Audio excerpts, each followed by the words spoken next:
waghfir lana dzunubana taqabbal huwa rahman huwa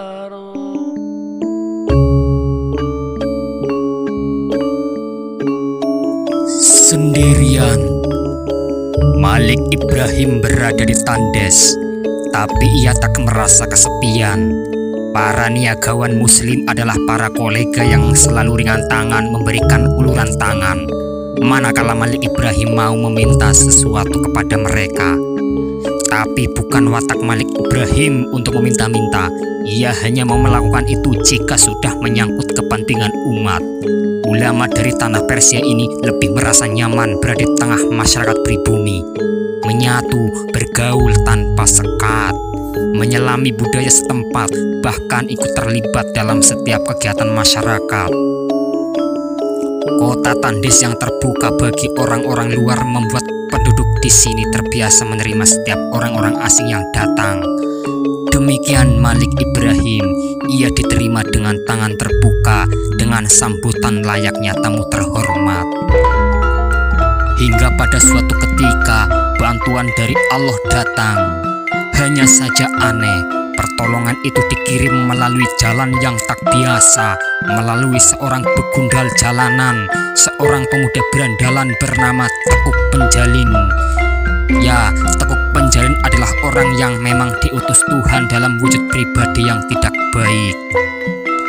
Di sebuah ujung jalan di mana Malik Ibrahim sedang berjalan-jalan menikmati udara sore, ketika sang Maulana ini tengah mencoba mengakrabkan diri dengan warga setempat, manakala ia tengah berjalan santai tanpa diiringi pengawal atau teman. "Berhenti," kata pemuda bernama Penjalin itu. Malik Ibrahim menghentikan langkah.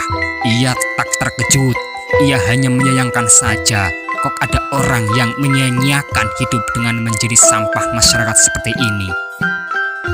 "Serahkan hartamu," kata Penjalin lagi.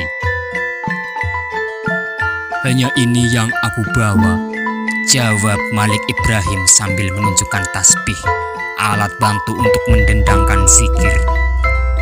"Bohong. Ayo Kimpul, geledah dia."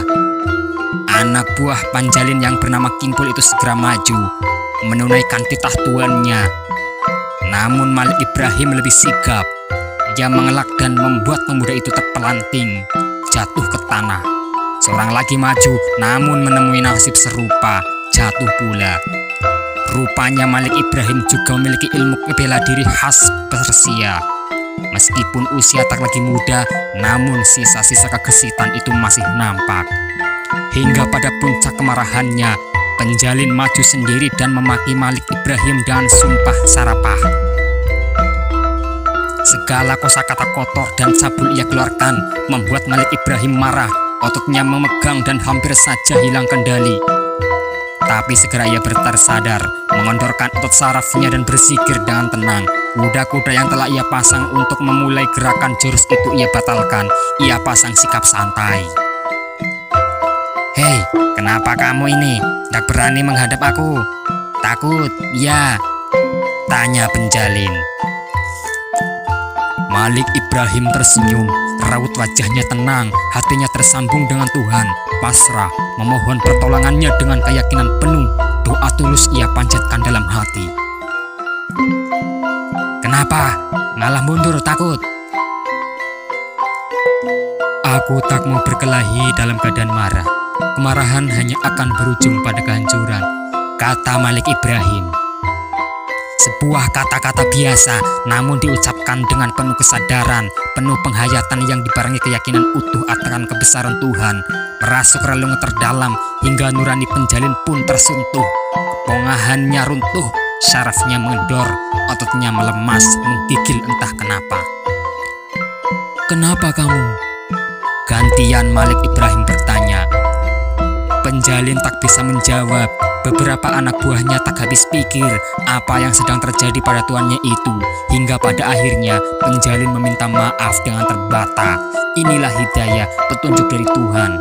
Tak ada yang tak mungkin bagi Tuhan, tak ada yang aneh dalam diri seorang kekasihnya, dan Malik Ibrahim telah membuktikannya. Dan hanya dalam hitungan menit, penjalin berikrar mau menjadi pengikut Malik Ibrahim. Ia ajak serta anak buahnya untuk bertobat, mengabdi kepada Sang Maulana sebagai jalan penebus dosa yang selama ini telah mereka geluti. Mereka bersumpah akan menjadi abdi setia, memeluk Islam, dan siap membantu perjuangan suci di jalan Tuhan. Penjalin pun menjadi pelindung Malik Ibrahim, layaknya Umar bin Khattab yang menjadi pelindung Nabi Muhammad. Tok penjalin adalah orang yang diutus Tuhan kepada Malik Ibrahim, bekas begal yang tobat dan akhirnya menjadi murid kepercayaan.